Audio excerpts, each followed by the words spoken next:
Chapter 1. A Timeless Beginning. In the vibrant heart of 17th century India, the bustling marketplaces were alive with color and sound. Spices scented the air, and stories of love and heroism filled the ears of those who would listen. But there was one story, a true story, that would stand the test of time. Once, in the grand palace of Agra, lived Emperor Shah Jahan, a powerful leader with a heart passionate for his land and people.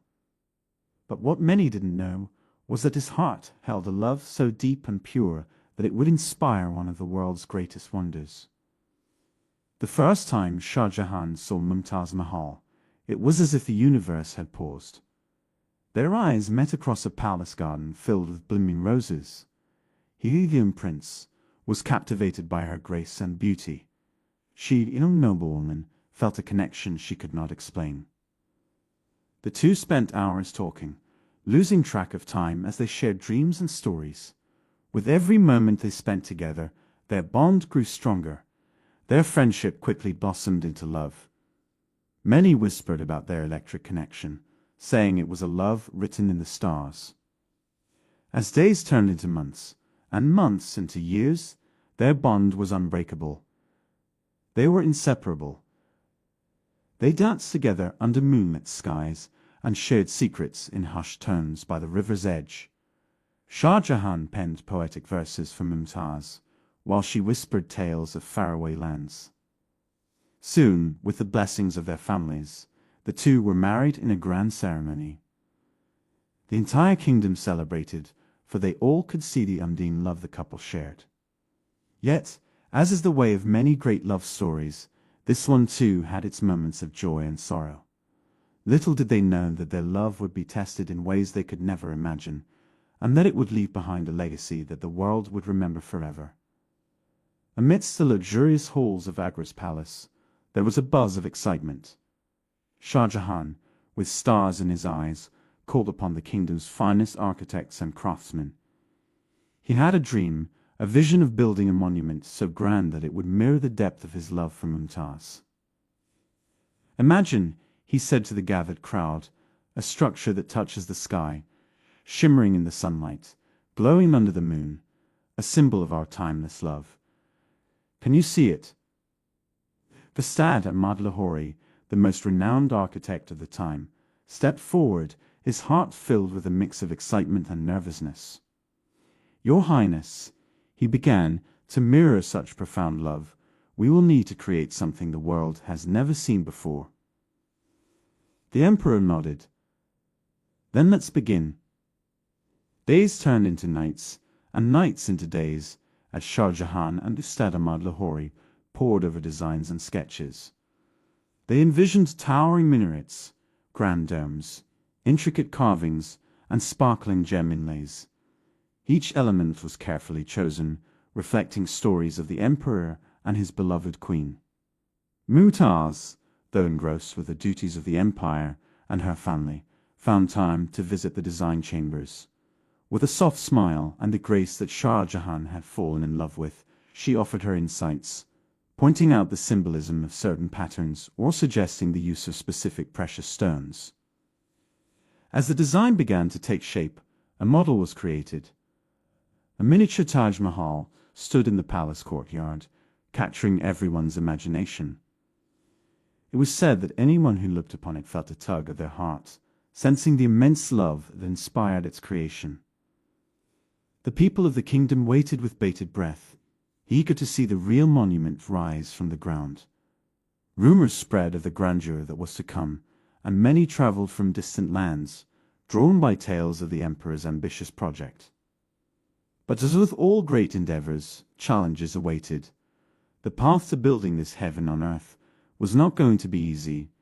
Yet, with the power of love guiding them, Shah Jahan and Mumtaz were ready to overcome any obstacle. Chapter 2. The Architect's Dream. In a humble abode on the outskirts of Agra, Ustad Ahmad Lahori was deeply engrossed in his work, sketching and envisioning architectural marvels. His hands moved with grace, bringing to life buildings and monuments that had previously existed only in his dreams. Then, one day, a royal messenger arrived at his doorstep. The golden seal of the emperor gleamed on the parchment he carried. Lahori's heart raced as he read the words, realizing he was being summoned by Emperor Shah Jahan himself. As Lahori made his way to the palace, thoughts raced through his mind. He had heard whispers of the emperor's grand vision, a monument dedicated to his beloved queen. Now he realized he was being chosen to bring that dream to life. Entering the grand halls of the palace, Lahori was met with the gaze of the emperor. Shah Jahan's eyes, filled with determination and passion, spoke of a love so deep that words could hardly capture its essence. "Visad Ahmad," began Shah Jahan, "I have heard tales of your unparalleled skills and vision.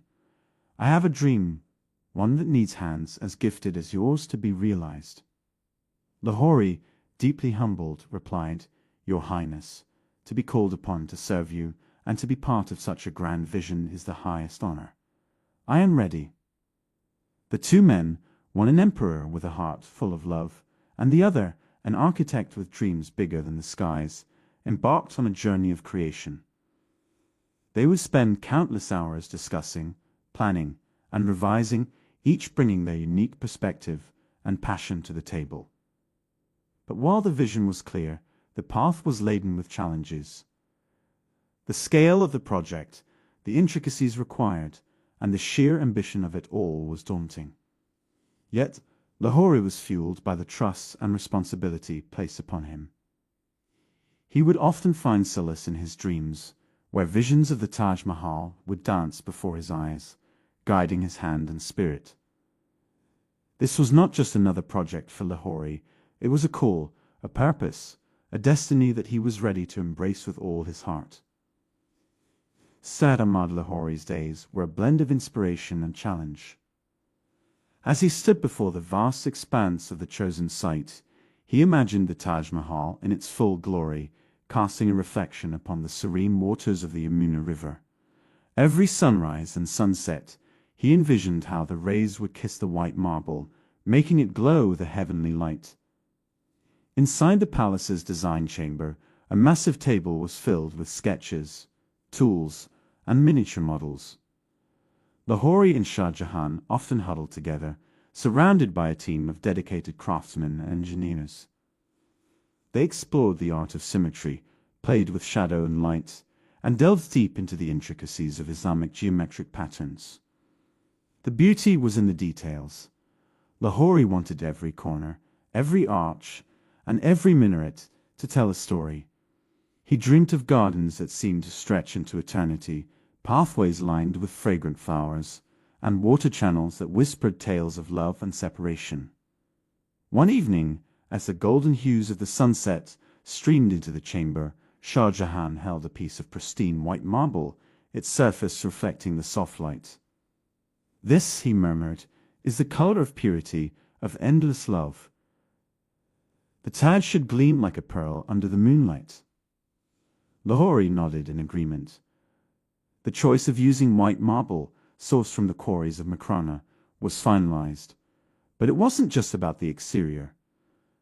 The interiors would be adorned with precious gemstones, jade, turquoise, and sapphires, each chosen to narrate the tales of Mumtaz and Shah Jahan's moments together. However, translating the dream into reality was not without its challenges. The weight of the massive dome, the precision required for the minarets, and the logistics of transporting heavy marble slabs were just a few of the issues they grappled with. But Lahori was undeterred. For him, each challenge was an opportunity to innovate and push boundaries. As days turned into nights and nights into days, the designs evolved, with each version coming closer to the heavenly vision they both shared. It was clear that they weren't just building a mausoleum, they were designing a piece of heaven on earth, a testament to undying love and unmatched artistry. Chapter 3. The River's Edge.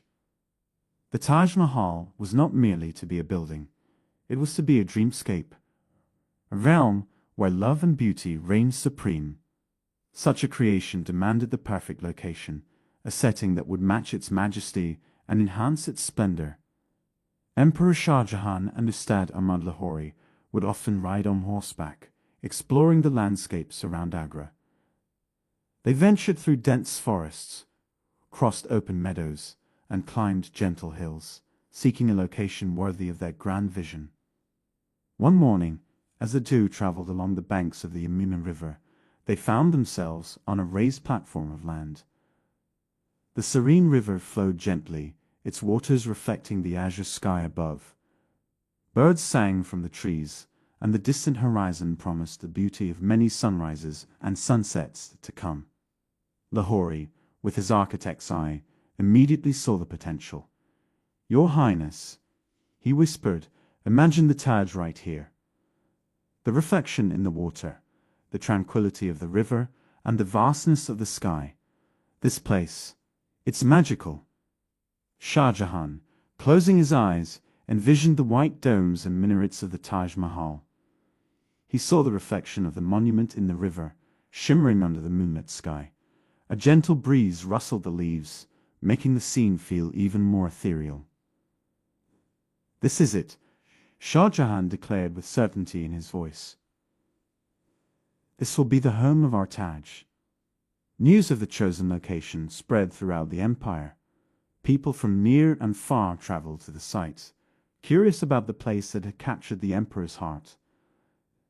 They stood by the river's edge, picturing the marvel that would soon rise there, forever changing the landscape. Little did they know that the choice of this location was not just for its beauty. The river would play a crucial role in the construction, aiding in the transportation of massive marble blocks and other materials. The blend of practicality and beauty was the essence of the vision behind the Taj Mahal.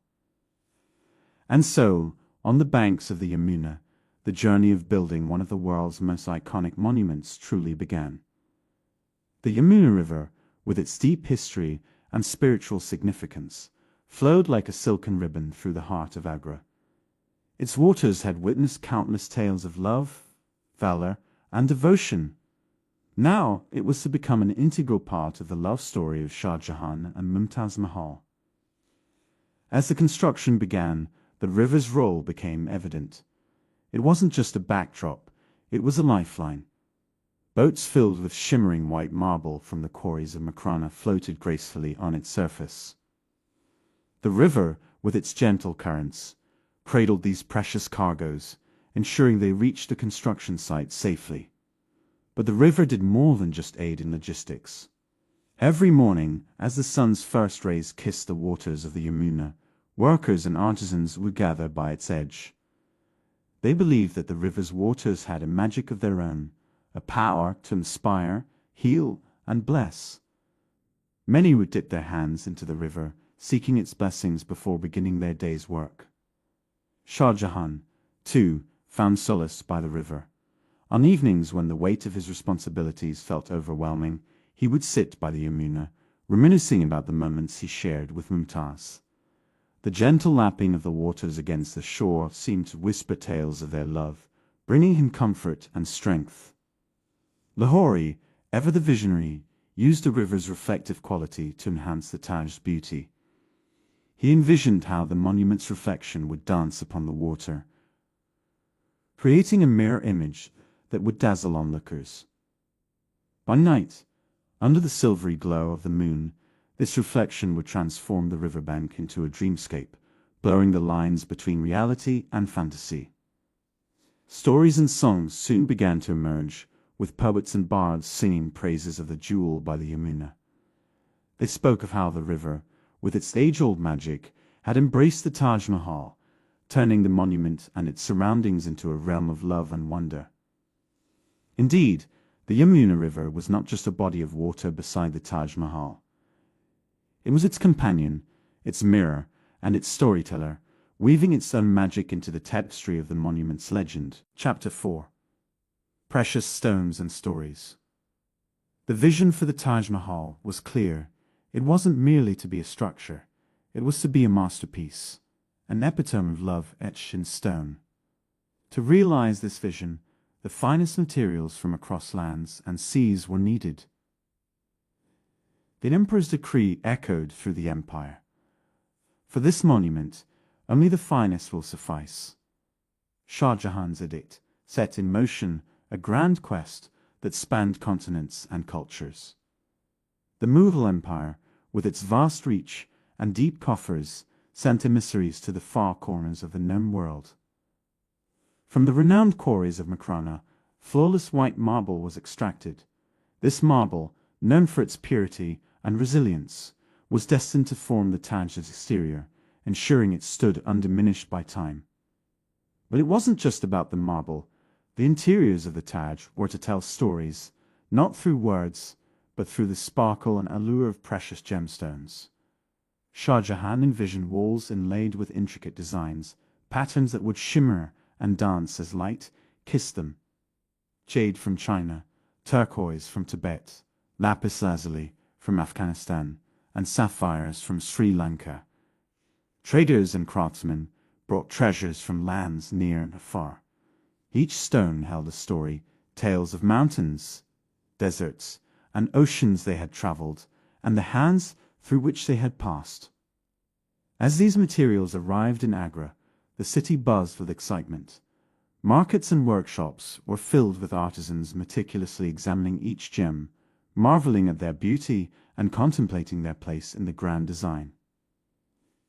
Ustad Ahmad Lahori took charge of ensuring the quality of these materials. With a jeweler's eye, he assessed each gem, ensuring that only the most exquisite ones found their place in the Taj. It was a task of immense responsibility, and Lahori approached it with a mix of reverence and determination. For many in Agra, the arrival of these materials was more than just about construction. It was a tangible sign of the empire's grandeur, and more importantly, of Shah Jahan's unwavering commitment to immortalizing his love for Mumtaz. In the midst of all this, whispered tales spread among the people of how each stone was not just a material, but a silent witness to love, a testament to the lengths to which one would go to honor a beloved. In the bustling workshops of Agra, where the hum of activity never ceased, there existed a guild of artisans unlike any other. The stone carvers. These master craftsmen, drawn from across the empire, held secrets passed down through generations.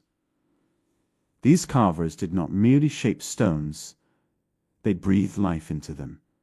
With deft hands and an intimate knowledge of each gem's character, they could reveal the heart of a sapphire or unveil the soul of a piece of jade. It was said that they conversed with the stones, understanding their whispers and tales. Rashid, the most revered among them, was an old man with silver in his hair and stories in his eyes. He was often seen with young apprentices huddled around him, hanging on to every word as he shared tales of his ancestors who had shaped jewels for emperors of old. Each gem, Rashid would begin, his voice soft yet commanding attention, holds a universe within. Our task is to unveil it. You don't force a design upon it, you discover it. Young carvers learned not only the techniques, but also the philosophy. They were taught patience, for some gems revealed their secrets quickly, while others took time. They were taught respect, for each stone had traveled, seen worlds, and held stories. As days turned into months, these artisans worked tirelessly. Under Rashid's watchful eye, they transformed raw stones into intricate designs. Flowers, vines, and geometric patterns emerged, each inlay telling tales of love, nature, and devotion. Shah Jahan, during his visits to the workshops, would often pause to watch these carvers. He was captivated by their artistry, the way their hands moved with precision and love. Seeing the emperor's interest, Rashid once remarked, "Your Highness, these stones, they're much like us. With care, love, and understanding, they reveal their best." The emperor, touched by the sentiment, nodded. For him, the Taj was not just a monument, it was a symphony of stories, emotions, and dreams. And the stone carvers, with their ancient secrets and unmatched skills, were the maestros bringing it to life. Chapter 5: Challenges and Triumphs. While the vision for the Taj Mahal was grand and its progress seemed destined, the journey to its completion was not without obstacles. Both nature and man posed challenges that tested the resolve of Shah Jahan, his architects, and the thousands working on this labor of love. The Yamuna River, while it provided an ethereal backdrop, was also a force to reckon with. Seasonal floods threatened to inundate the construction site. Workers would watch with bated breath as the waters rose, praying their hard work wouldn't be washed away. Engineers and architects had to rethink their strategies, developing innovative methods to safeguard the foundation and ensure the Taj's longevity. But it wasn't just nature's fury they had to contend with. Political rivals, envious of Shah Jahan's ambition and the resources poured into the Taj, spread rumors.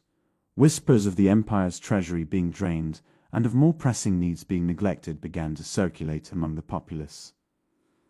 These whispers turned into loud protests in some quarters, challenging the emperor's decisions. Internally, too, there were debates. The hoary, ever the perfectionist, frequently clashed with other members of the royal court over design elements and resource allocations. Each disagreement, while passionate, was a testament to the deep commitment everyone felt toward the project. One particular challenge was the transportation of the massive marble blocks from Makrana. The distance, combined with the sheer weight of the stones, meant that traditional methods were often insufficient. Innovations in transportation, including specialized carts and elephant teams, were devised to address this. And yet, with each hurdle, the team's determination only grew. Shah Jahan, ever the pillar of strength, often visited the site, not as an emperor inspecting a project, but as a grieving husband seeking solace. His presence, his unwavering faith in the monument's purpose, provided the motivation many needed during tough times. Every challenge we face, he once remarked, is but a testament to the love Mumtaz and I shared. Love isn't without its trials, and neither will be the journey of this monument. These words, profound in their simplicity, resonated with all. They were a reminder that the Taj, even in its construction, was mirroring the very essence of love, facing challenges head-on and emerging stronger. As the challenges mounted, so too did the innovations. Necessity, as they say, is the mother of invention. For the Taj Mahal to rise from the ground and meet the sky, old methods had to be revisited and new solutions crafted. One of the most significant breakthroughs was in the realm of foundation engineering. With the Taj being built close to the Yamuna River, ensuring stability was paramount. A deep well foundation, filled with layers of timber, iron and bricks, was designed to bear the weight of the massive structure. This not only provided the necessary support, but also ensured resilience against the shifting riverbed. Then there was the issue of lifting and placing large marble blocks and the heavy domed ceiling. Traditional pulleys and cranes were insufficient for the job. Enter the innovative tazia, a specially designed wooden scaffold. This device, reminiscent of the ceremonial tazias used in Muharram processions, was adapted to serve as a massive crane. It could be maneuvered to lift, position, and delicately place intricate marble pieces with pinpoint accuracy. Artisans, too, made leaps in their crafts. New techniques in pietra-dura, the art of creating intricate designs using cut and fitted, highly polished colored stones, emerged, enabling more detailed and elaborate inlays than ever before. The flowers and patterns on the Taj walls weren't just designs. They were masterpieces, each telling a story, each a labor of love. The brilliance of these innovations wasn't lost on the world. Travelers, scholars, and architects from distant lands began to visit, eager to learn and understand the marvels behind the Taj's construction. Agra transformed, not just into a city of love, but also a hub of knowledge and innovation. Shah Jahan, watching these triumphs unfold, felt a deep sense of pride. Not just in the monument that was taking shape, but in the people, their ingenuity, their spirit, and their unwavering commitment. The Taj, he reflected, is not just a tribute to Mumtaz, but also to the brilliance of human endeavor. Lahori, too, often remarked, "Every stone we carve, every challenge we overcome, we are not just building a monument, we are crafting history." And indeed, they were. With each innovation and breakthrough, the Taj Mahal was not only cementing its place on the banks of the Yamuna, but also in the annals of human achievement. Chapter 6. Artisans from Afar. News of the Taj Mahal's construction reverberated far beyond the boundaries of the Mughal Empire. The tales of its grandeur, its purpose, and the emperor's unwavering commitment to its perfection drew attention from the farthest reaches of the known world. Realizing that the monument he envisioned demanded expertise beyond what was available within his realm, Shah Jahan sent out calls for artisans and master craftsmen to come and contribute to this unparalleled endeavor. This wasn't just to be a Mughal masterpiece, but a world masterpiece. Soon, Agra became a melting pot of cultures and skills. From the valleys of Persia, renowned calligraphers made their way, bringing with them ancient scripts and unique styles. From Central Asia, expert dome builders arrived, each with techniques perfected over generations. The Byzantines, known for their intricate mosaics, sent representatives, while tile makers from Samarkand brought with them colors and patterns not seen before in the Mughal Empire. The city, already bustling with activity, now echoed with multiple languages and was colored by diverse traditions.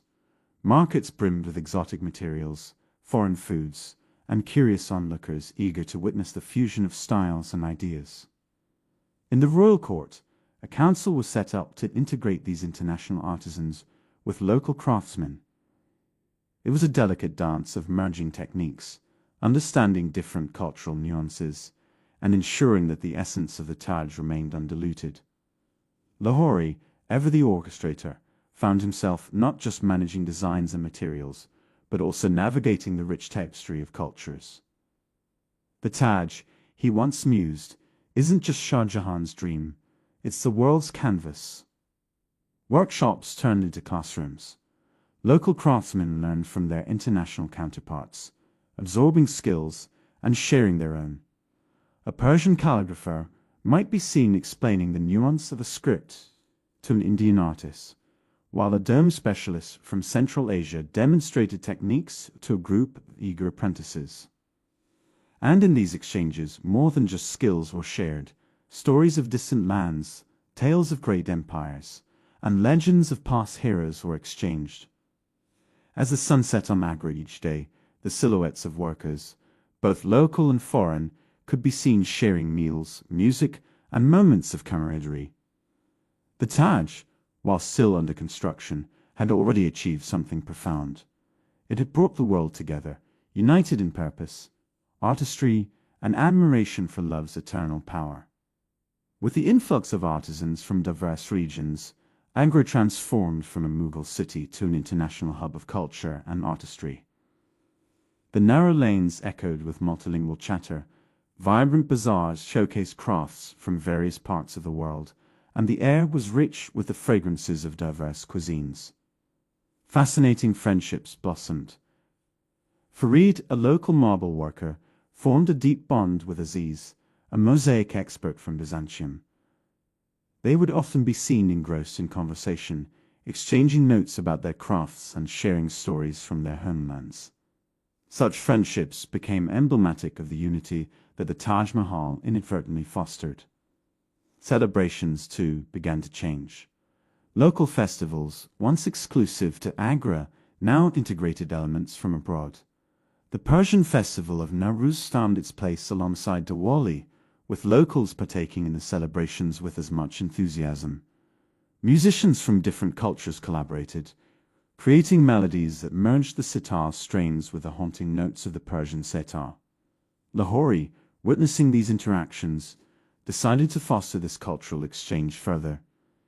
He established the Kala Kendra, or Center of Arts, a place where artisans could showcase their techniques, hold workshops, and learn from each other. It was an instant success. The Kala Kendra became the heart of Agra, drawing not just artisans, but also locals, travelers, and scholars eager to partake in this unique confluence. Shah Jahan, always a patron of arts and culture, was particularly moved by these developments. He often attended sessions at the Kala Kendra, sometimes as a silent observer, at other times actively engaging in discussions. During one such session, he remarks, "This monument is not just a tribute to love, but also to the boundless spirit of humanity. It's a reminder that when we come together, we create magic." But it wasn't just art and friendship that flourished. Love stories blossomed, transcending boundaries of culture and language. One such tale was that of Meher, a young Indian dancer, and Rashid, a tile maker from Samarkand. Their love story, filled with the challenges of navigating cultural differences, but bound by a shared admiration for art, became legendary, mirroring in some ways the larger narrative of the Taj itself. As the Taj Mahal inched closer to completion, it was clear that its legacy would be multifaceted. While it would stand as an eternal symbol of love and architectural brilliance, it would also be a testament to the beauty that arises when cultures meld, learn from each other, and together craft history. Chapter 7. A Monument of Love. Years had passed since the inception of the Taj Mahal, and the monumental endeavor was now nearing its completion. The once chaotic construction site had transformed into an awe-inspiring structure, with the main mausoleum's white marble gleaming under the sun, reflecting the hues of the sky at different times of the day. Agra was abuzz with anticipation. Artisans, having spent years working tirelessly, were now engrossed in the intricate final touches. The walls inside the mausoleum began to come alive as calligraphers inscribed verses from the Quran, emphasizing themes of judgment and paradise. Persian poetry, which spoke of love and eternity, adorned the entrance archways, making the monument's purpose clear to any visitor. The Pietra Dura artists, with their collection of colorful, semi-precious stones, were meticulously inlaying floral patterns and arabesques into the white marble. The delicate work required a steady hand and immense patience. Each stone was chosen with care, ensuring that the colors complemented each other and resonated with the overall theme of eternal love. Lahori, often seen with rolled-up blueprints and models, was now more frequently amidst the workers, guiding, appreciating, and at times even joining them in their tasks. The bond between the chief architect and his team was palpable. Their shared journey, filled with challenges, dreams, and innovations, had forged a connection deeper than mere professional association. But the most poignant moments were Shah Jahan's visits. Unlike his earlier inspections filled with a ruler's scrutiny, his demeanor was now that of a man seeing his heart's deepest desire come to life. He'd often touch the marble, trace the calligraphy with his fingers, and get lost in the labyrinth of patterns, as if communicating with the soul of the monument, and in turn, with his beloved Mumtaz. One evening, as the sun cast a golden hue over the Taj, Shah Jahan stood at the main entrance, his silhouette framed against the magnificent backdrop. He whispered, "Mumtaz, can you see our dream manifesting? This is not just a monument. It's our story, our eternal bond." The workers, though engrossed in their tasks, felt the profoundness of the moment.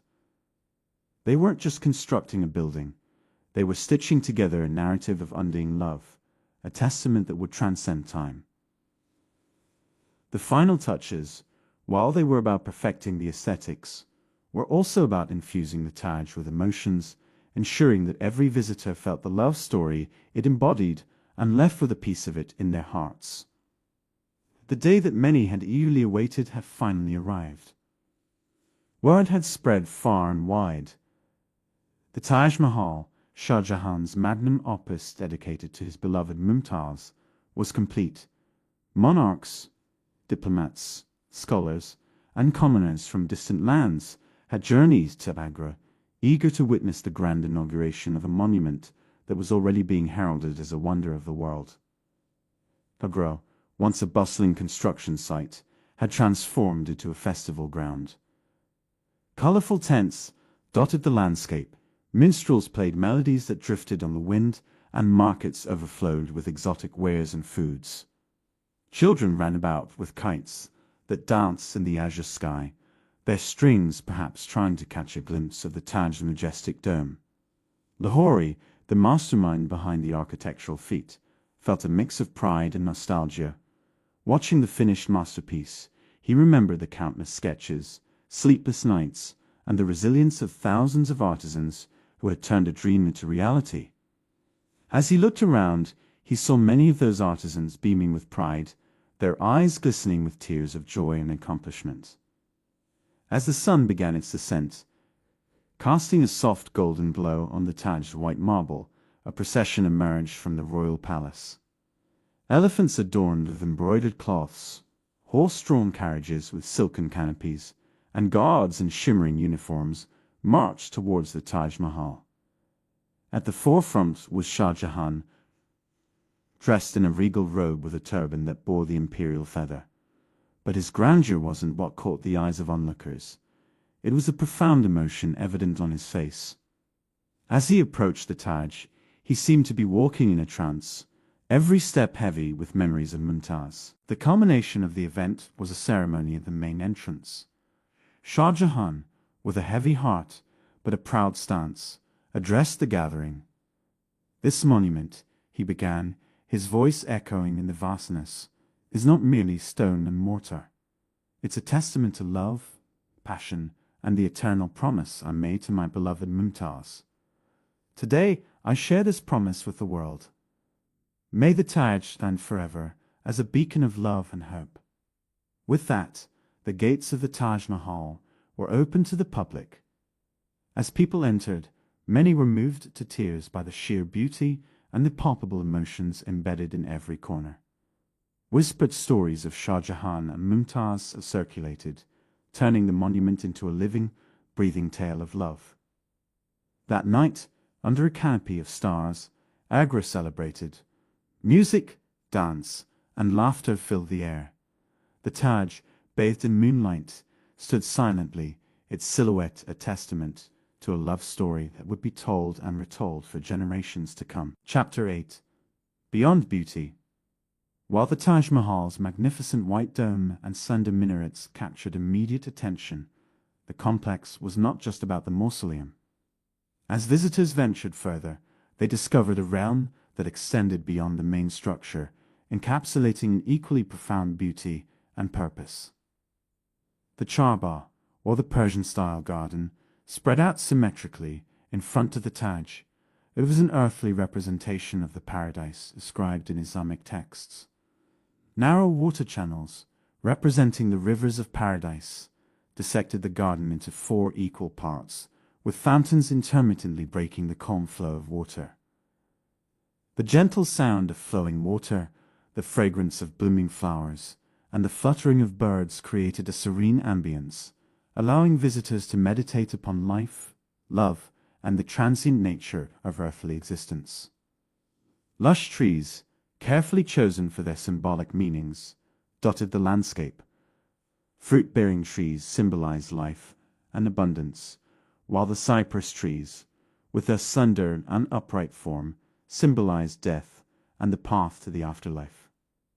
Adjacent to the main mausoleum were 2 identical red sandstone structures, the mosque and the guest house, or Mehmankhana. The mosque, facing the holy city of Mecca, provided a place for prayer and spiritual reflection. Its red hue contrasted beautifully with the white of the Taj, and on entering, one would find intricate calligraphy and quotations from the Quran adorning its walls. It served not just as a place of worship, but also as a reminder of the spiritual ethos that underpinned the entire monument. Opposite the mosque was the guest house, mirroring the mosque's design but serving a different purpose. While some believed it was built to maintain symmetry, others held that it was a space where scholars, poets, and thinkers would congregate, discussing philosophy, arts, and the profound mysteries of existence. Niloufar, a poetess of the time, beautifully captured the essence of these structures in her verses. In the shadow of the Taj, amidst the green expanse, lie tales of life and death, in an eternal dance. While the mosque whispers prayers of love divine, the guest house resonates with melodies and stories like old wine. For many visitors, these auxiliary structures and gardens added depth to their Taj Mahal experience. It was not just about celebrating romantic love, it was a reflection on life, death, the hereafter, and the eternal quest for knowledge and spiritual connection. Beyond the marvel of its architecture and the intricacy of its designs, the Taj Mahal resonated with deeper layers of meaning. It wasn't just a mausoleum, it was a spiritual canvas where art, architecture, and faith intertwined. One of the most striking features was the impeccable symmetry that pervaded the entire complex. From the main mausoleum to the surrounding buildings and gardens, everything mirrored itself with precision. This symmetry, though aesthetically pleasing, was more than just visual harmony. It symbolized balance, order, and the cosmic principles that govern the universe. The central water channel in the garden, leading up to the main mausoleum, acted as a reflection pool. On a still day, the Taj Mahal mirrored perfectly on the water surface, representing the duality of life and death, the earthly realm and the heavens, and the fleeting nature of worldly existence juxtaposed with the promise of eternal paradise. As visitors walked through the main entrance, the calligraphy inscribed on the great gate caught their attention. O soul, thou art at rest. Return to the Lord at peace with him, and he at peace with you. This powerful invocation from the Quran set the tone, reminding visitors of life's ephemeral nature and the eternal rest and peace promised in the afterlife. Inside, the octagonal shape of Mumtaz's cenotaph, surrounded by an intricate marble lattice screen, held its own significance. In Islamic cosmology, the number 8 is symbolic of the threshold between the earthly and the celestial, mirroring the 8 levels of paradise. Furthermore, the placement of Shah Jahan's cenotaph next to Mumtaz was an exception to the otherwise strict symmetry. While some viewed it as a disruption, others perceived it as a potent symbol of Shah Jahan's undying love, choosing to be beside his beloved, even in death. Dr. Abdullah, a scholar visiting during the inauguration, mused, "The Taj, in its silent eloquence, speaks of the unity of life and death, love and loss, the fleeting and the eternal. Its symmetry isn't mere aesthetics, it's a reflection of the cosmic order." As days turned into nights, the play of light and shadow on the Taj's white marble surface evoked different emotions. The soft moonlight made it ethereal, almost otherworldly, while the dawn's first rays gave it a rosy hue, embodying hope and rebirth. It was clear that the Taj Mahal was not just a feat of architecture, but also a spiritual journey, a pilgrimage of sorts. Every element, every design, beckoned visitors to reflect, to delve deeper, and to connect with something far greater than themselves. Chapter 9. Trials of Time. As the years rolled on, the Taj Mahal, that eternal symbol of love, stood tall and proud against the backdrop of the Yamuna. But the world outside its walls was in constant flux.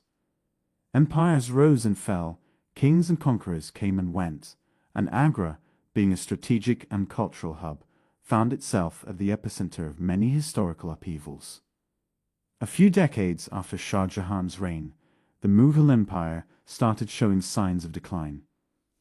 The opulence and grandeur of yesteryears gave way to internal strife and external threats. The Marathas from the Deccan made their presence felt, challenging Mughal supremacy in northern India. Battles raged around Agra, and the city witnessed multiple sieges. One fateful day, tales reached the city's residents that a Maratha army was advancing towards Agra. Panic ensued, with the conquerors lay waste to the Taj, the city's crowning jewel. As the Maratha generals set up camp outside Agra, they were captivated by the sight of the Taj Mahal. To their credit, rather than seeing it as a mere asset to be looted, they recognized its unparalleled beauty and significance. The monument remained untouched, and the city breathed a sigh of relief. However, the Taj trials were far from over. The Mughal Empire's waning power created a vacuum that European colonial powers were eager to fill.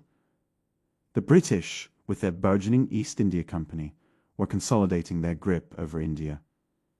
During this period of transition, Agra once again found itself in the spotlight. The British, having heard tales of the Taj's splendor, were keen to witness it firsthand. However, their appreciation was tinged with a colonial mindset.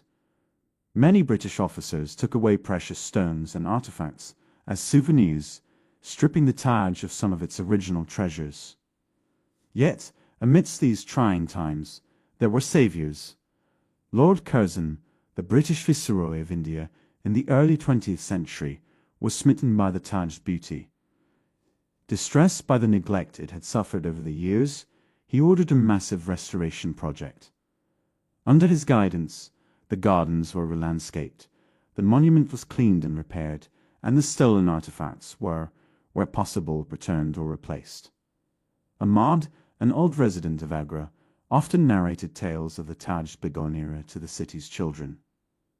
The Taj, he'd say, his eyes gleaming with a mix of pride and sadness, has seen emperors and invaders, admirers and plunderers, but through it all, it stands, a testament to love and resilience.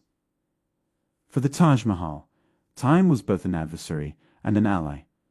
While the challenges it faced bore testament to its endurance, the admiration it garnered from friends and foes alike spoke of its timeless allure. As the decades turned into centuries, the Taj Mahal, with its brilliant white marble, began to show the marks of age and environmental wear. Pollution from the burgeoning industries in and around Agra left a layer of grime on the monument, while the changing course of the Yamuna River threatened its foundation. For a structure that had withstood invasions, wars, and plunder, it was the silent and relentless march of time that became its most formidable challenge. Recognizing the urgency, initiatives began to emerge aimed at preserving this irreplaceable gem. Local historians, architects, and international experts convened to chart out a roadmap for the Taj restoration. The world watched closely, for the Taj was no longer just an Indian treasure. It belonged to humanity. Teams of artisans, many descendants of the original craftsmen who had built the Taj, were employed. They undertook the painstaking task of cleaning each marble slab using traditional techniques passed down through generations, ensuring no harm befell the precious inscriptions or the intricate lattice work. However, cleaning was just one part of the challenge. The Taj gardens, which had suffered neglect, were rejuvenated, restoring the original Mughal layouts and reintroducing flora that had once graced its paths. The monument's physical restoration was complemented by efforts to ensure its continued preservation. Strict regulations were put in place. Vehicular traffic was restricted in the vicinity to prevent pollution, industries were relocated, and a buffer zone was established to shield the Taj from urban sprawl. Tourists, while welcomed, were educated on responsible visitation, emphasizing the importance of leaving no trace. One notable initiative was the collaboration with international institutions to monitor the health of the Taj. Using state-of-the-art technology, experts could detect even minor shifts or damages in real time, allowing for prompt interventions. The local community, seeing the collective effort to save the Taj, was rekindled with pride. Schools organized awareness drives. Local artists celebrated the Taj in their works, and stories of its past glories and challenges became popular tales recounted to tourists. In a touching ceremony, an elderly stone carver, after completing his work, whispered a prayer, "May you stand eternal, O Taj, long after we are gone. May the world remember not just your beauty, but the love and effort of countless souls who cherished and protected you." Through the collaborative endeavors of people from all walks of life, the Taj Mahal was not just restored but reborn, ready to face the coming millennia as a beacon of love, endurance, and human ingenuity. Chapter 10. Whispered Legends. The Taj Mahal was not just an architectural marvel, but a repository of countless tales, myths, and legends.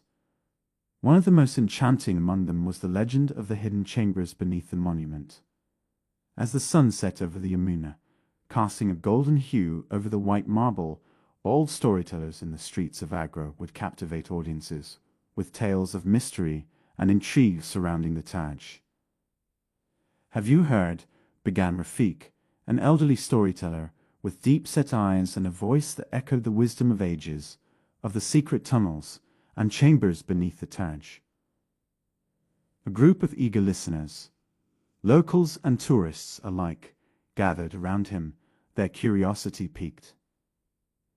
"It is said," Rafiq continued, "that when Shah Jahan commissioned the Taj Mahal, he had secret chambers constructed beneath it.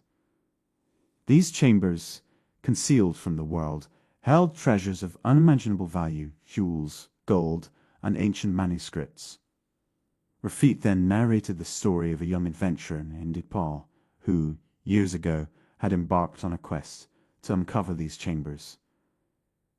Guided by a tattered map passed down through his family, Iqbal navigated dark tunnels, evading traps that had been set to deter intruders. But what he found was not treasures of gold or jewels, but rather rooms filled with artifacts, personal belongings of Taj Mahal, and writings of Shah Jahan, offering a deeply personal glimpse into their lives. But Rafiq's tale took a somber turn. When Iqbal emerged, he said he vowed never to reveal the entrance to the chambers. "Some things," he said, "are meant to remain untouched, their beauty residing in their mystery."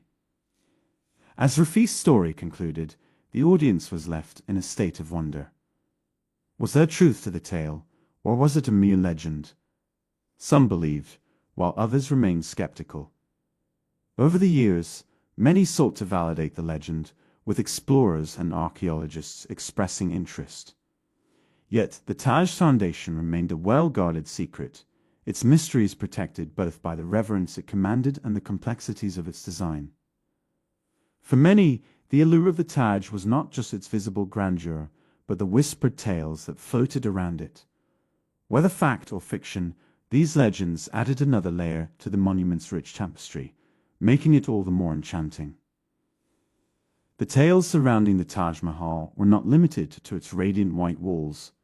Another legend, equally captivating, swirled around the streets of Agra. Was the tale of a twin monument, an ethereal mirror to the Taj, but crafted entirely in black marble, the Black Taj Mahal. As night cloaked the city, Naina, a gifted storyteller, would begin her narration under the moonlit sky. Beyond the magnificence of the White Taj, Shah Jahan had envisioned a twin monument for himself, a mirror reflection on the opposite bank of the Yamuna, a Black Taj as a final resting place beside his beloved Mumtaz. She spoke of how Shah Jahan wanted the Black Taj to be a symbol of his own grief and mourning, a shadow to the luminous love represented by the White Taj Mahal. This majestic black edifice would stand on the opposite bank of the river, with the waters of the Yamuna flowing between the two, reflecting their grandeur. However, as the legend went, Shah Jahan's ambitious plans were interrupted. His own son, Aurangzeb, fearing the strain such an undertaking would place on the royal treasury, placed him under house arrest before the vision could be realized. From his captivity in the Agra fort, Shah Jahan would gaze longingly at the Taj, perhaps imagining its black twin on the opposite bank. Naina's voice then took a melancholic turn. It's said that on moonlit nights, if you gaze into the Yamuna's waters, you might catch a fleeting glimpse of the Black Taj, a ghostly reflection born of an emperor's unrealized dream. Over time, historians and scholars debated the veracity of this legend.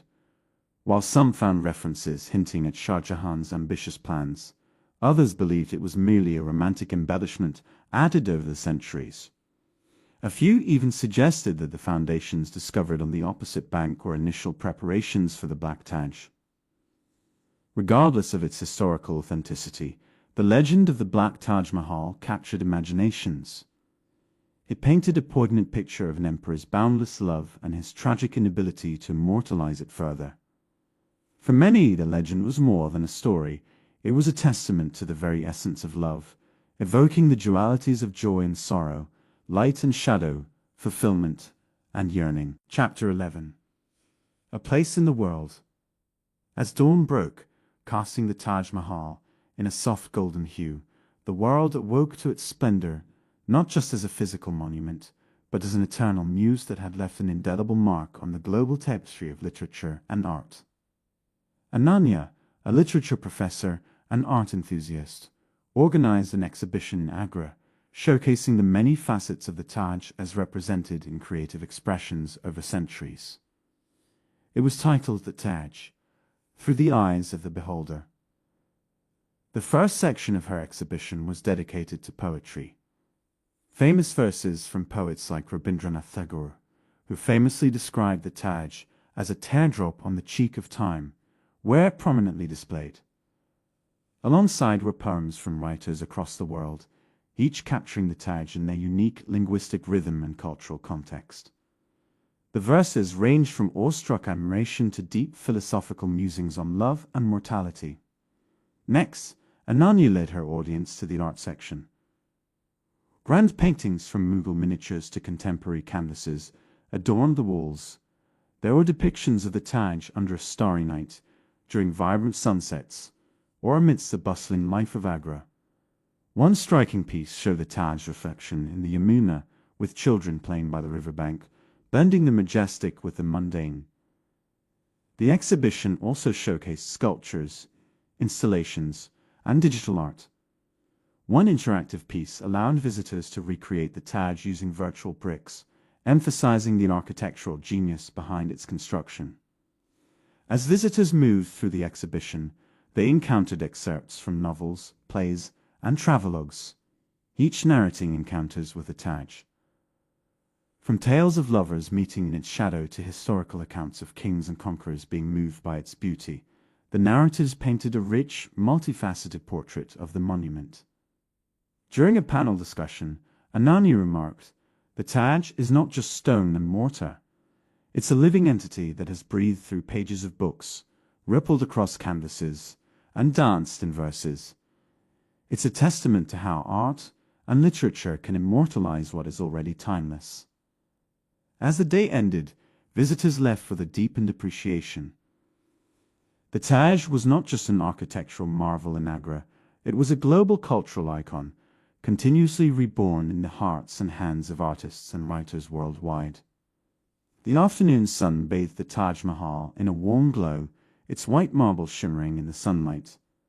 Far from the monument, in a cozy corner of an Agra cafe, young couples sat sipping chai, lost in stories of love, inspired by the grand testament of romance that loomed in the distance. Rohit, an aspiring writer with a passion for history, had initiated a unique event. Tales by the Taj. This gathering brought together couples to share their love stories, each influenced, in some way, by the iconic monument. The first to share was Meera, her eyes sparkling as she recounted her tale. "It was during my first visit to the Taj," she began. "Lost in its beauty, I accidentally bumped into Raj. Our apologies turned into a conversation, our conversation into a friendship, and before we knew it, we were inseparable. We now visit the Taj every year on that day, reliving the moment our paths crossed." Another couple, elderly and with silver strands in their hair, narrated their tale. "We were childhood sweethearts," said Sunita, holding her husband Ravi's hand. "But life took us in different directions. Years later, we reconnected at a friend's gathering at the Taj. It felt like time hadn't moved at all. The monument, standing strong through the years, mirrored our love. Unchanged, unyielding." Young man, Arjun, took a deep breath before beginning his story. "I proposed to Neha at the Taj, but not before taking her on a treasure hunt through Agra, each clue tied to a historical tale of the monument. The final clue led her to me, standing beneath its grand dome, ring in hand." Rohit listened intently, jotting down snippets and occasionally wiping away a tear. "The Taj," he reflected, "isn't just a relic of the past. It's very much alive, shaping love stories, providing the backdrop to promises and witnessing countless moments of connection. As the evening approached and the gathering concluded, the participants left with a sense of shared camaraderie. The tales varied, but the central theme was unchanging. The Taj Mahal, a symbol of eternal love, continued to play matchmaker, sparking romances and rekindling old flames. Chapter 12. The Eternal Emblem. The first rays of the sun gently touched the pristine white marble of the Taj Mahal, setting it aglow. Far from just being a relic of the past, the Taj stood as a vibrant part of the present, seamlessly blending its ancient heritage with the modern world. Sarita, a historian with a keen interest in cultural evolution, began her guided tour, emphasizing how the Taj Mahal had adapted and remained relevant in the modern age. "As we stand here," she started, pointing towards the entrance, "you'll notice the digital ticketing system and augmented reality guides. These have been implemented to enhance the visitor experience, making it both educational and immersive." Walking into the lush gardens, Sarita highlighted how the greenery had been maintained using sustainable and environmentally friendly methods.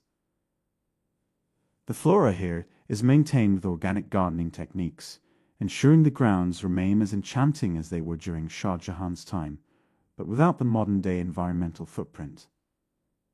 As they moved indoors, Sarita's group was fascinated by the interactive holographic displays. These detailed the construction methods, the artisans' lives, and even allowed visitors to virtually meet Shah Jahan and Mumtaz Mahal, giving insights into their legendary love story. But it's not just about embracing technology, Sarita continued. The Taj continues to be a hub for cultural events. She spoke of the classical music festivals held under the moonlight, the art exhibitions showcasing works inspired by Mughal architecture, and the yearly International Conference on Historical Preservation. Amidst the modern touches, what remained unchanged was the essence of the Taj. Its iconic dome, the intricate lattice work, the stunning calligraphy, and the symmetry in design, all stood as a testament to its original glory. Concluding her tour of the banks of the Yamuna, Sarita reflected, while the methods of appreciation have evolved, the emotion remains the same. The Taj, in all its grandeur, continues to captivate hearts, bridging the gap between the past and the present, making history feel alive and ever-present. The twilight casts a deep azure hue over the Taj Mahal, its silhouette reflecting perfectly in the waters of the Yamuna. For centuries, the monument had stood as a beacon of love, architectural brilliance, and cultural heritage. Naina, a renowned documentary filmmaker, was capturing the concluding scenes for her film titled Legacy of the Taj. Through interviews, visuals, and stories, she aimed to depict how the Taj Mahal had influenced and shaped lives across generations. The film began with tales of the monument's creation, the devotion of Shah Jahan to his beloved Mumtaz, and the artistic feats achieved during its construction. But as the narrative unfolded, the legacy of the Taj Mahal revealed itself in more nuanced ways. There were interviews with couples from around the globe who had chosen the Taj as their wedding backdrop, inspired by the eternal love it represented. Artisans and craftsmen talked of how the intricate designs and techniques used in the Taj had been passed down, inspiring modern art forms and crafts. Academics discussed its significance in world history curricula, highlighting how the Taj served as a touchstone for discussions on Mughal history, Indo-Persian art, and historical preservation. Environmentalists spoke about how the monument's maintenance had pioneered sustainable methods of preservation, setting a benchmark for heritage sites globally. The film's most poignant moment came during an interview with a local resident, an elderly man with twinkling eyes, who remarked, "For us, the Taj isn't just a monument. It's a guardian.